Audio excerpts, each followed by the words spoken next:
Here I have INFINIX Hot 30 Pro, and today I'm going to show you how to enable Do Not Disturb mode on this device. So to do this, firstly you should go to the upper bar, and here you can find the button Do Not Disturb. So just by tapping on it you can switch this mode. By holding your finger on it you can access some of its settings. For example, you can add exceptions to it. It could be people, like conversations, calls, messages. It could be apps.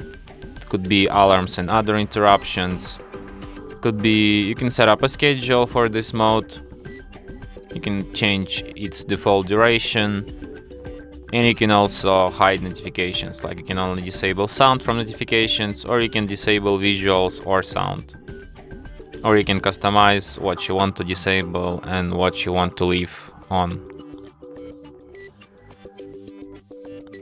And that's it. Thanks for watching.